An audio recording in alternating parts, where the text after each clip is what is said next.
Halo sahabat-sahabat pencinta Alkitab, Shalom Aleichem, salam sejahtera bagi kita semua. Para sahabat pencinta Alkitab, selamat berjumpa kembali di channel saya. Semoga para sahabat dimanapun berada, semuanya dalam keadaan sehat, dalam keadaan kuat, dan penuh sukacita di dalam Tuhan. Sahabat, oleh karena kebaikan dan kemurahan Tuhan, pada kesempatan ini kita bisa berjumpa kembali di channel saya.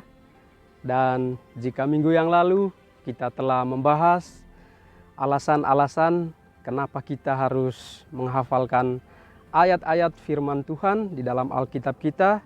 Nah, dalam sesi video kali ini saya akan berbagi cara-cara atau tips langkah-langkah menghafalkan ayat-ayat firman Tuhan dalam Alkitab kita.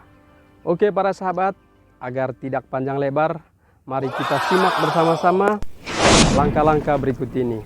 Cara yang pertama ialah tentukan waktu.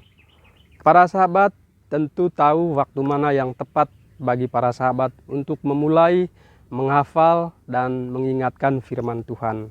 Tetapi anjuran saya ialah ambillah waktu pagi. Pada saat para sahabat bangun dari tidur, mulailah dengan minum air putih, terus pemanasan, kemudian doa pagi, lanjut dengan belajar menghafalkan ayat-ayat firman Tuhan di dalam Alkitab.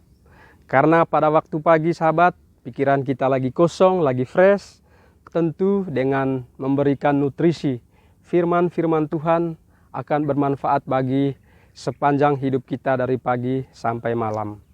Oke, langkah yang berikutnya adalah berdoa. Sahabat, awali segala sesuatu dengan berdoa.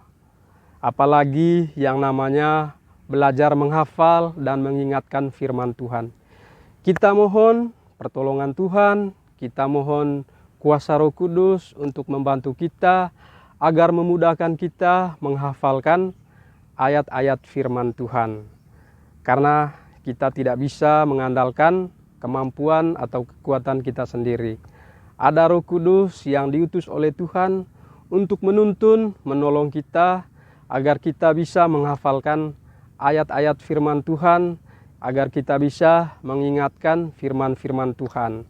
Dan tentu saja pada akhirnya kita bisa mengaplikasikan firman Tuhan di dalam kehidupan kita sehari-hari. Nah, itu cara yang kedua para sahabat. Cara yang ketiga adalah tentukan target. Para sahabat, jika ingin memulai sesuatu, tentukanlah target yang tepat. Misalnya para sahabat mau 2 ayat 1 hari, 3 ayat atau 5 ayat, itu kembali juga kepada kemampuan para sahabat bagaimana cara menghafal dan mengingatkan. Nah, dengan adanya target, itu akan memacu semangat kita untuk mencapai berapa banyak ayat-ayat firman Tuhan yang akan kita hafalkan ke depannya. Nah, itu adalah cara yang ketiga dengan membuat target. Dan tentu patuhi target yang telah sahabat tentukan itu. Cara berikutnya adalah yang keempat. Awalilah dengan ayat-ayat yang mudah, ayat-ayat yang pendek.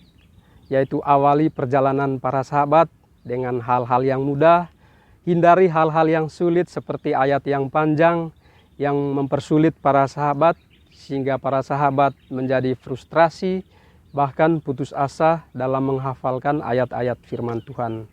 Ibarat seperti bayi para sahabat-sahabat. Diawali dengan memberikan makanan yang lembek dengan makanan bubur dan lama-kelamaan dia akan diberikan asupan makanan yang lebih keras seperti nasi. Seperti itu juga cara kita menghafalkan ayat-ayat firman Tuhan. Ayat yang pendek, ayat yang mudah dihafal dulu, baru berjalannya waktu kita akan menghafalkan ayat-ayat yang lebih panjang, ayat-ayat yang lebih sulit. Saya yakin dengan beradaptasi terus-menerus itu akan memberikan kebiasaan menjadi karakter kita untuk mencintai ayat-ayat yang lebih panjang. Itu adalah cara yang keempat. Nah, cara yang berikutnya adalah dengan mengulang-ulang. Para sahabat harus sering-sering mengulangi ayat-ayat yang telah sahabat hafalkan. Tujuannya adalah untuk mengasah kemampuan kita, mengasah otak kita. Kita memprogram otak kita dengan konsisten bila hari ini 1 ayat atau 2 ayat atau 3 ayat atau 5 ayat sesuai dengan target yang telah para sahabat lakukan di atas.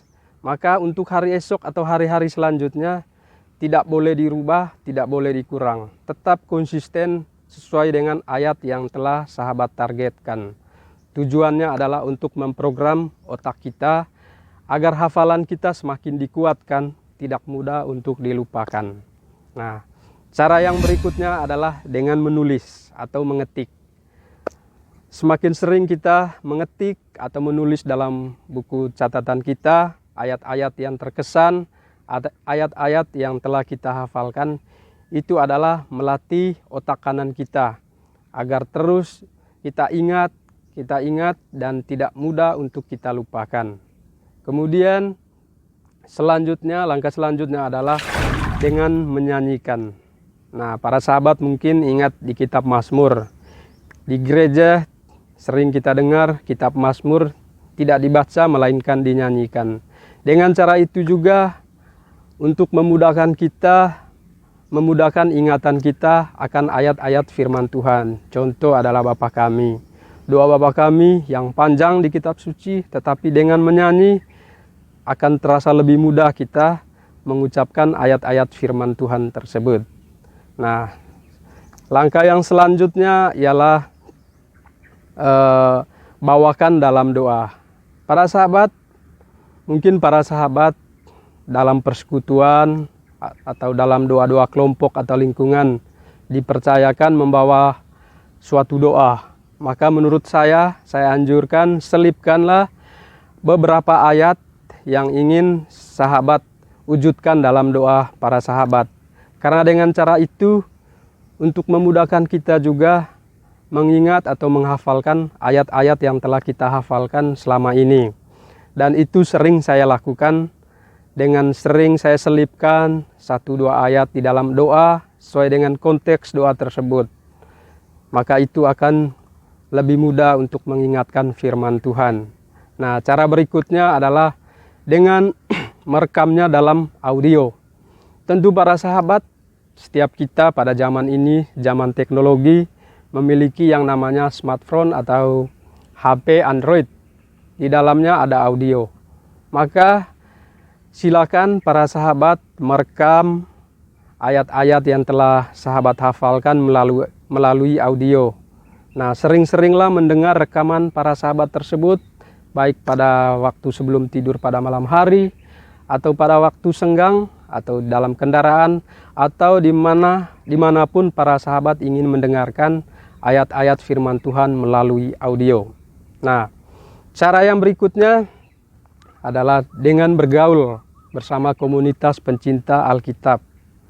Misalnya di Facebook, di WA, dengan bergaul bersama sesama menyukai ayat-ayat suci firman Tuhan, itu akan memberikan dampak positif bagi perkembangan belajar kita dalam menghafalkan ayat-ayat firman Tuhan.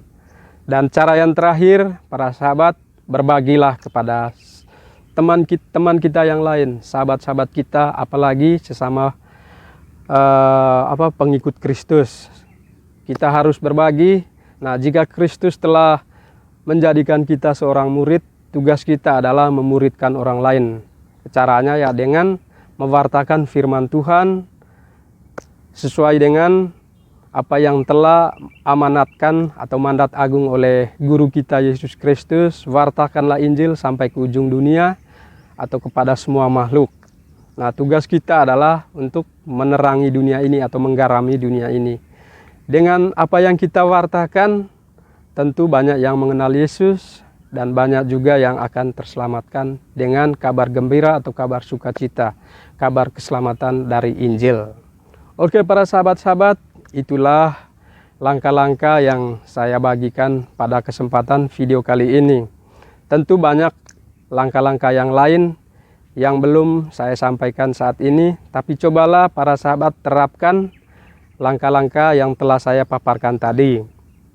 Nah, para sahabat, mungkin video selanjutnya saya akan bagikan tips-tips atau cara-cara membaca Alkitab yang benar agar kita tidak cepat bosan atau cepat jenuh.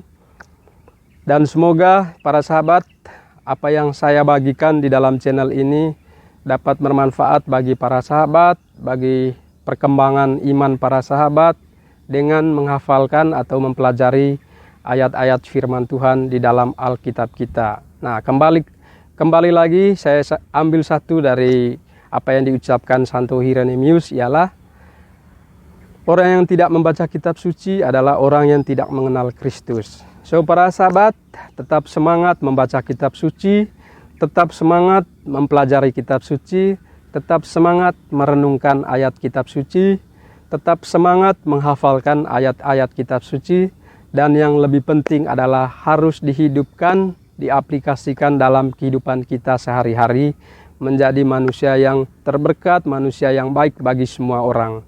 Demikian video kali ini.